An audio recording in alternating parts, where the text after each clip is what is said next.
Hello! How bored are you? I'm bored! I'm getting quite bored at home, so I thought I'd do just a little series of videos of boredom busters, things that are art related but perhaps not necessarily fine art, just things you can do around with stuff you have or if you can order them online. So expect to see a few little videos coming out in the near future on my Boredom Busters playlist. Today's video is actually inspired from another YouTuber, Lindsay the Frugal Crafter, and I saw her do a video of this and I just knew that I was going to have to make one as well. So thanks Lindsay for the really awesome idea. I'm going to link the video hopefully up in this corner. If I can't figure out how to do that, the link is definitely going to be below. And what Lindsay had done is she decorated one of her little paint palettes, almost, I think it is exactly this paint palette. She covered the lid with alcohol inks, and I thought that would be a really fun idea. And while I do have this same little paint palette, these paints, by the way, are the Pebeos, and they are not good. How dare I say this? This is probably my worst set of paints that I have. Sorry Pebeo, but they're horrible. But I thought, rather than do the exact same thing with the exact same watercolour box, I would go slightly bigger and paint this humongous Neef watercolour paint box that I have, which currently has my Schmincke paints in, and I have shown it on a previous video, but here it is. So what I'm going to do, I will take out this layer and just keep the box as is. It's a bit dirty at the moment because I've been using it, but I might just paint this lid for the moment. I don't know if I want to do the whole thing. I'll decide that as I go, but I think I'll just do the lid for now. So I'll take off this. I'm going to have to clean this up. I've got quite a lot of grot on here, and that sticker is also welded on, so I'm going to come back once I've cleaned all of that. So I've got the paint box.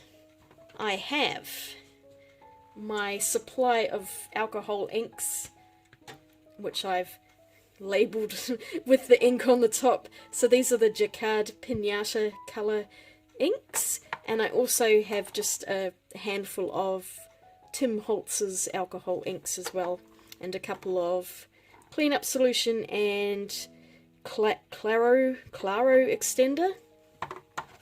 So I'll be using those. I have some high strength 99.8 isopropyl alcohol in a spray bottle, but I will usually take a little bit out and use it in a pipette because I find that spraying it everywhere is probably not the healthiest thing in the world. And also I have a couple of little camera blower thingies, and these are really good for pushing the ink around. I find it's much probably healthier than blowing through a straw because then you're not inhaling the fumes. So I've got a couple of different sizes here, and a couple of gloves so that I don't get ink all over my hands, because I always do that and that stuff does not come out for ages, and just some lens cleaners which I will use to clean this box. Alright, I will come back once I'm set up and ready to go. Okay, I can see I'm probably going to make an absolute mess here. I gave this a good clean to get any oils and dirts off, and it's come up nicely. I think I'll just chuck that in the bin because that's pretty gross. And I'm just going to throw some stuff down, and whatever we get, we get. I was thinking maybe like flowers with greenery, but with alcohol inks they tend to just go everywhere, so it's hard to really control them sometimes. I'm just going to make a start and see what I come up with. Ooh, I really love the Pinata inks. They are so dark and beautiful. Look at that. I like blowing them with the little gizmos here because it creates this kind of fluted pattern, and I think that's really gorgeous. You can layer them on top of each other. Oh, that one came out quite a lot.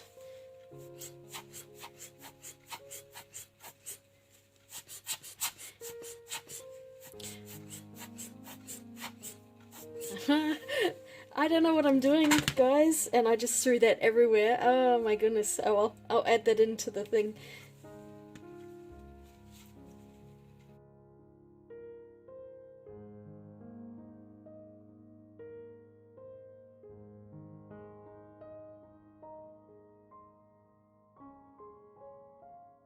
This is going to be very abstract, as we can tell. What else have I got? I've got a pipette that I filled up with that alcohol ink, so I'm just going to drop a little on and see what happens. Where shall I put it? There we go. As you can see, it really dilutes it out and creates this pretty cool pattern. I'm not too worried if it goes down the edges. I've taken out the paint, so it can't make too much damage. I'm probably going to get it on this, but this is getting dirty anyway, so it will need another paint. You can use the alcohol to clean these things up too, so don't feel like you can't clean up the alcohol, but it's very difficult to get off your hands, so I do recommend wearing gloves. Let's just get a bit of yellow in there.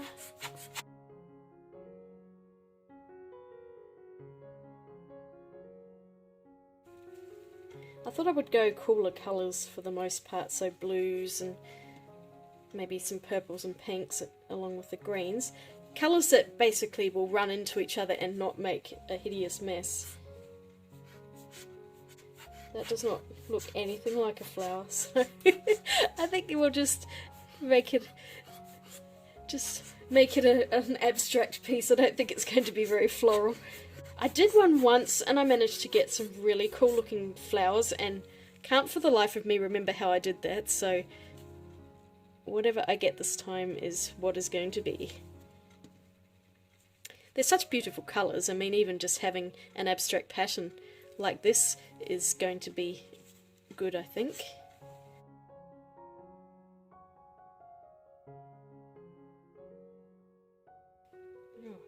They do smell though, and I think it's quite important to make sure you're in a fairly ventilated area, especially when you get the isopropyl alcohol out. That stuff is really potent. So that's why I tend to avoid spraying it.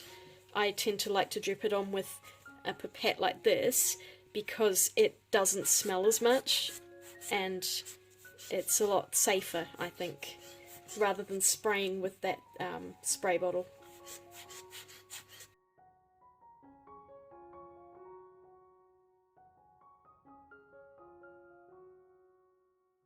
I think I want some magenta in the middle here. I think that would look really pretty.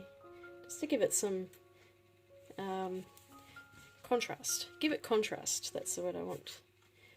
And magenta will mix in nicely with the blues. I'll try and keep it away from the greens because that's just going to be a bit dodgy.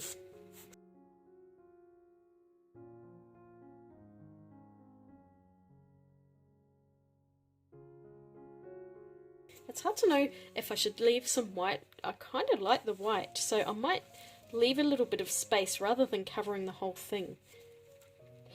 I'll think about that. Knowing me, I'll end up covering the whole thing. It's rainforest green. I just want something different down here. Maybe the lighter green again.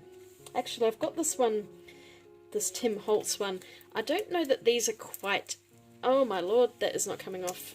Okay, I don't know that these are quite as pigmented or as saturated as the Jaquard ones, but that's quite an interesting colour, just kind of a greeny, a yellowy green, just to add something in there. There you go, I've already lost it.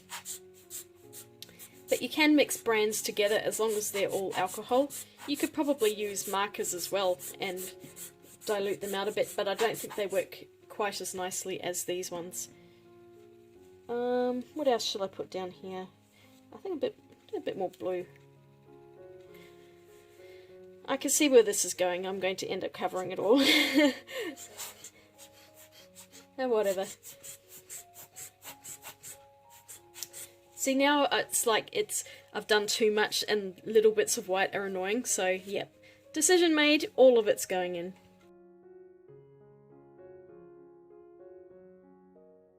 I've got some purple, so I'll try a little purple. Why not? The purple's really dark though. so it's going right over the green. Oh dear, purple and green's probably not the best combination, but it's there now.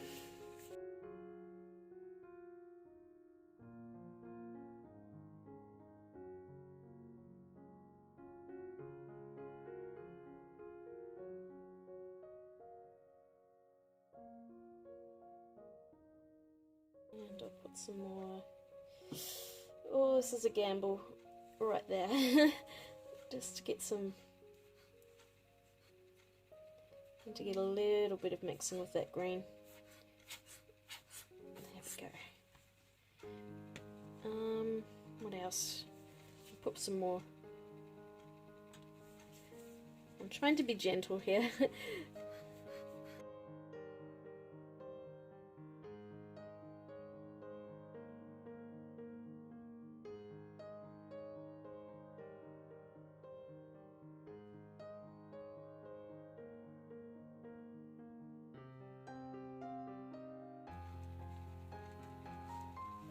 It's all gone over the side there, and it was starting to pool everywhere, so I thought I might just take some of that back.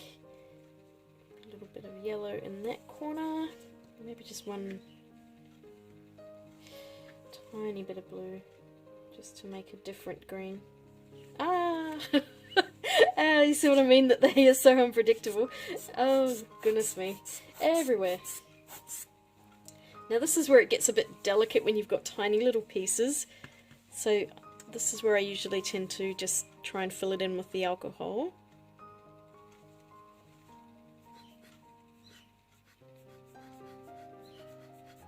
Also just to dilute it a bit and get a few sections that might be just a bit lighter. And I'll go, where's my dark blue?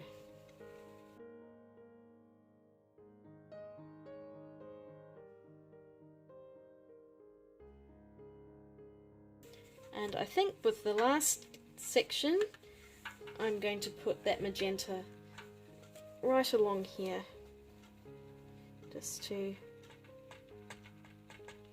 fill that out.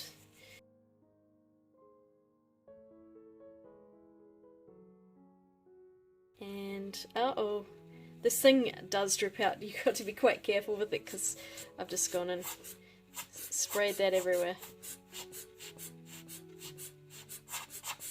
How annoying, there's like one tiny little drop. I'll just add a little bit of pink there and a little bit there. Well, it looks pretty cool. It's not what I planned at all for this. Let's see, I'll just pick it up. Okay.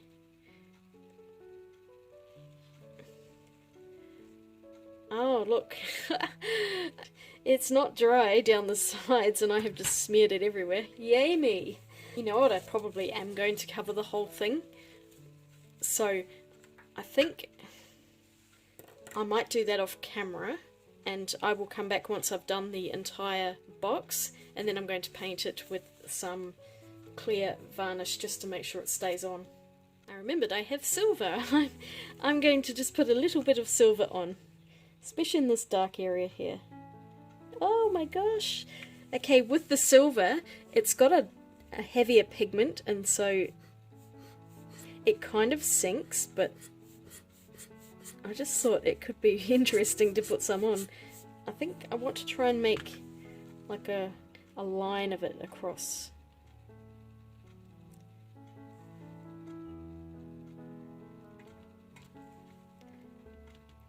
Okay, it's not too much. Let's just spray it, let it travel.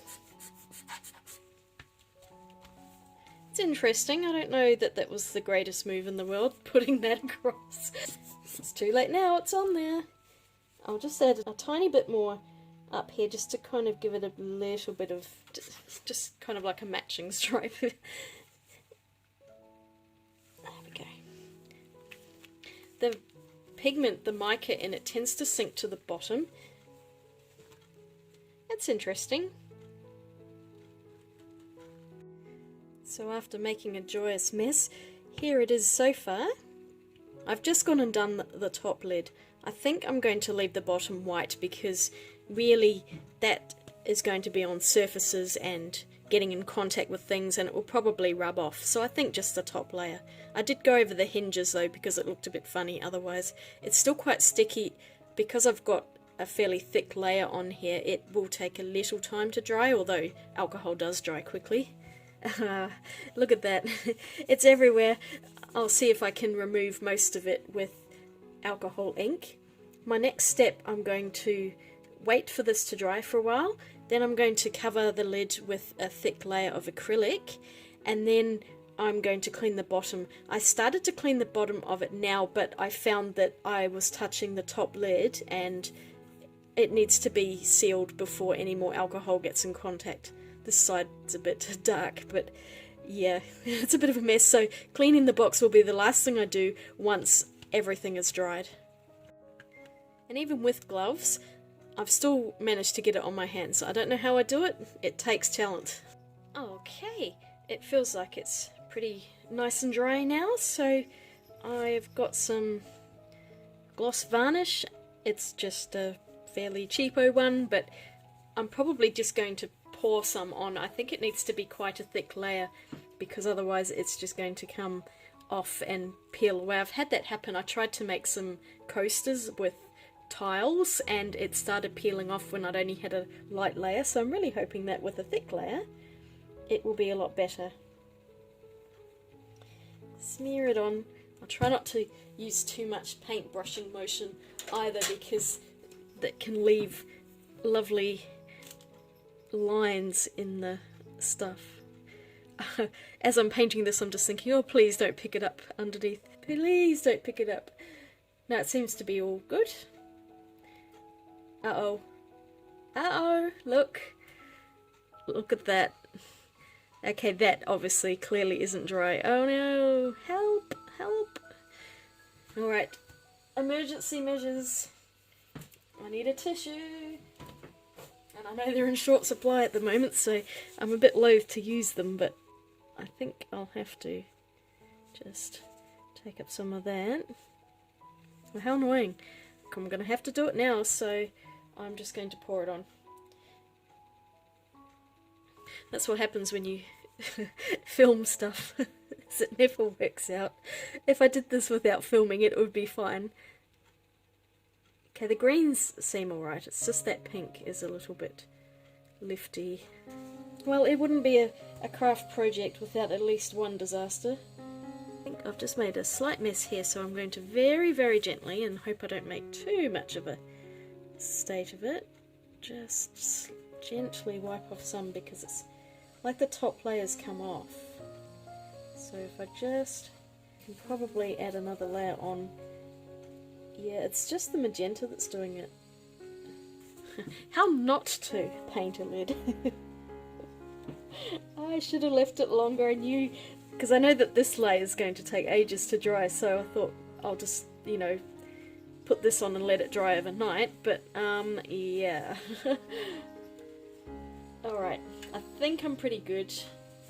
I'll just use my paintbrush to gently add a little more. I think I've taken off the layer that was making the mess, and now it should hopefully settle on there a bit better. I'm going to slide in just a little bit of plastic just to keep the top lid from touching the bottom of the box. I have a feeling it's probably going to stick to the plastic as well, but if I put paper down it's going to then rip off, so I think plastic is a safer bet. I will show you the finished result once I've cleaned everything and I'm all done. And here we are. A finished, customised palette with a few extra stains that will not come off. I think that's pretty much embedded into the white enamel, so it's certainly become very colourful. I may decide that I'm going to paint the bottom just to get rid of all of this mess, but for now it's okay. But I think it turned out really nicely actually. Put it up that way, that's the way I had it when I was painting it. So that was a fun activity. You can see some of the silver coming through there.